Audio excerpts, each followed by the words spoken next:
एक खबर भी हमारे पास, बड़ी खबर आ रही है, जरा उस पर भी नजर डालते हैं। पाकिस्तान ने भारत को गीदड़ भपकी दी है एक तरीके से।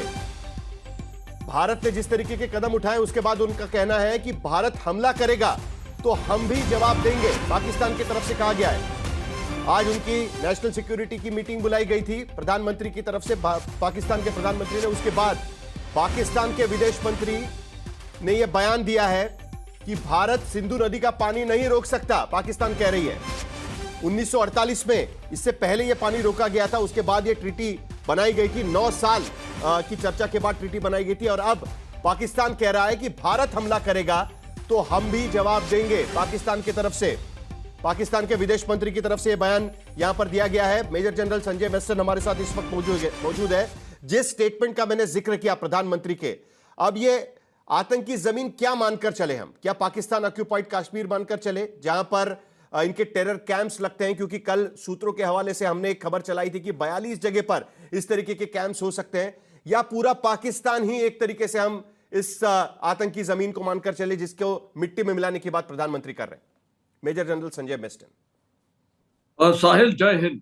पहली बात, एक छोटा सा पॉइंट में उठा दूं। ये फिरोजपुर में एक जो जवान बीएसएफ का पाकिस्तान ने पकड़ लिया है, मैंने खुद यहाँ अपनी डिवीजन कमांड की है और मेरे को हैरानी है क्योंकि वहां पर जो ड्रिल्स हैं और जो हमारी फेंसिंग लगी है, ये पता नहीं जवान कैसे पार हो गया। तो मेरे ख्याल तो ये तो एक लापरवाही है, क्योंकि आज की तारीख में ये ऐसी हरकत, ये भारत के लिए एक एम्बेरसमेंट हो जाता है और बार्गेनिंग चिप हो जाती है। ये बहुत एक मतलब सख्त एक्शन होना चाहिए वहाँ जो भी कमांडेंट है उसके खिलाफ। ये कैजुअलनेस इस टाइम पे इस माहौल में एक्सेप्टेबल नहीं है। जहां तक आपका प्रश्न का सवाल है, देखिए पूरा पाकिस्तान टेररिस्ट का जमीन है, लेकिन स्पेसिफिकली भारत के खिलाफ जो जम्मू और कश्मीर में ये जो लॉन्च पैड्स हैं वो सारे पीओके में है। वैसे तो मैं बोलूंगा पूरी जमीन है। भारत क्या कर सकता है? भारत के पास बहुत ऑप्शंस हैं, काइनेटिक ऑप्शंस हैं, और मेरे को लगता है इस टाइम ये मल्टी डायमेंशनल, मल्टी फ्रंट ये सब कुछ होगा। कैसे? आज की तारीख में सबसे अच्छी स्थिति यह है कि पाकिस्तान का वेस्टर्न फ्रंट एक्टिवेटेड है। बलूचिस्तान लिबरेशन आर्मी ने और वहां पर टीटीपी ने और साथ में ये अपना अफगान तालिबान ने। तो कहने का मतलब है वेस्टर्न फ्रंट ऑक्युपाइड है, पाकिस्तान की फोर्सेस को उधर भी एंगेज करना पड़ेगा। यहाँ भारत के साथ भी वो एंगेज कर रहेगा। तो ये हमारे लिए एक अच्छी सिचुएशन है कि इस हालात में अगर हम पीओके की तरफ कुछ भी हरकत करते हैं, और खासकर हमारी सबसे बड़ा एडवांटेज ये है कि जो चाइना ने सिपेक कॉरिडोर बना के रखा हुआ है उसको काटना बहुत ही जरूरी है। और आज चाइना इस लड़ाई में हस्तक्षेप करने में 10 बार सोचेगा, क्योंकि उसकी खुद ये यूनाइटेड स्टेट्स के साथ ट्रेड और टैरिफ वॉर चल रही है। तो ये आपने कल चर्चा के दौरान यह भी कहा था कि जो सीज फायर फिलहाल चल रहा है 2021 से भारत और पाकिस्तान के बीच, क्या उसको भी तोड़ने की नौबत आ जाएगी आज की स्थिति में? बिल्कुल। देखिए, पाकिस्तान एक एक्ट ऑफ वॉर कर रहा है और हर बार एक्ट ऑफ वॉर कर रहा है, और इसीलिए प्रधानमंत्री जी का जो स्टेटमेंट है वो बहुत क्लियर है। एक्ट ऑफ वॉर अब एक्सेप्टेबल नहीं है, इसका मुंह तोड़ जवाब देना चाहिए। तो सारे ऑप्शंस हमारे पास हैं।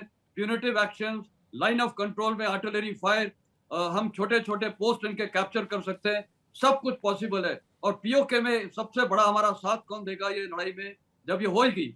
आगे बढ़ने के पहले अशोक सज्जनहार जी से मुझे एक छोटा सा सवाल पूछना है, जल्दी से आपकी प्रतिक्रिया चाहिए, क्योंकि कल जो एक्सटर्नल अफेयर्स मिनिस्ट्री की ब्रीफिंग हुई थी उसमें उन्होंने कहा कि डिफेंस अटैची जो है उनको हटा दिया गया है, पाकिस्तान के उनको वापस जाने के लिए कहा गया है, लेकिन वीकली जो डीजीएमओ की मीटिंग्स होती है उसका जिक्र उसमें नहीं था। तो क्या हम ये मानकर चले कि वो मीटिंग चलती रहेगी, कहीं ना कहीं वो बातचीत भारत और पाकिस्तान के बीच में चलती रहेगी कुछ बड़ा होने के पहले, क्योंकि उसका अंदेशा आज की स्थिति में किया जा रहा है? अशोक सज्जनहार जी, जल्दी से आपका जवाब, उसके बाद मुझे आगे बढ़ना है, समय खत्म हो रहा है। देखिए, मेरे पास इसके बारे में कोई इनसाइड इंफॉर्मेशन नहीं होगी जो ये चलती रहेगी, परंतु मैं ये इमेजिन करूंगा। देखिए, भारत धीरे धीरे करके आगे बढ़ रहा है। जैसे कल की हमने 5 वो एक्शंस बताए जो हम क्या करने वाले हैं।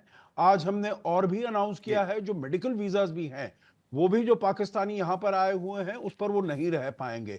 तो मैं समझता हूं जो धीरे धीरे करके हर दिन हम कुछ ना कुछ और इसमें ऐड करते जाएंगे। तो अभी तक तो डीजीएमओ के ऊपर कुछ नहीं टिप्पणी की गई है, कुछ नहीं बताया गया है। तो मेरे विचार से वो चलता रहेगा, और मैं समझता हूं जो उसको चलने से कोई वो दिक्कत नहीं है उसमें होने दीजिएगा।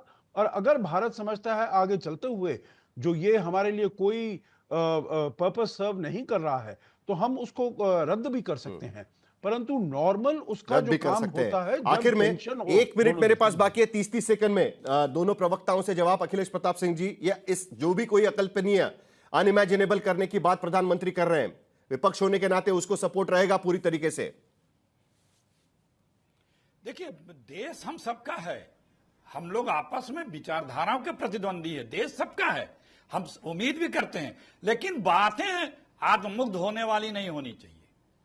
जो पिछले सालों में कई बार कहा, मैंने आपको छोटा सा एक वीडियो भी सुनाया, इसी सबसे पीड़ा होती है कि कथनी करनी में मेल जरूर होना चाहिए, और आज उंगली इसीलिए उठती है कि कथनी करनी में हमारे प्रधानमंत्री जी मेल नहीं रखते हैं। आज आखिरी 30 सेकंड मेरे पास में है। कश्मीर का क्यों महंगा हो रहा है? कश्मीर का एयरफेयर मैं क्यों महंगा आपके हो रहा है? जरिए क्यों नहीं देशवासियों कंट्रोल को किया जा रहा है? आश्वस्त जल्दी से करना प्रदीप चाहता भंडारी जी, हूं। आखिरी 30 सेकंड मेरे पास है। भारतीय जनता पार्टी के पूरी स्पोक्सपर्सन आतंक के की रूप जमीन। में प्रधानमंत्री नरेंद्र मोदी जी की सरकार मुंहतोड़ जवाब देगी। 26/11 के बाद जैसे डॉजियर खेला जा रहा था वैसा नहीं होगा। पुलवामा के बाद जवाब दिया गया था, बालाकोट हुआ था, उरी किया है, और इस बार जो होगा वो पाकिस्तान की आने वाले 7 पुष्टियां याद रखेगी। देश को इसी ये बात का पुराना इंतजार नहीं है। शर्मा आप सभी शेख का वाली बहुत बहुत झूठने शुक्रिया। वाली मेरा सरकार समय ये खत्म हो चुका है। उरी अटैक के बाद में जिस तरीके से सर्जिकल स्ट्राइक था, पुलवामा अटैक के बाद में एयर स्ट्राइक था, आज की स्थिति में क्या अकल्पनीय होगा उसका इंतजार देश को रहेगा। फिलहाल मेरे साथ दंगल में बस इतना ही।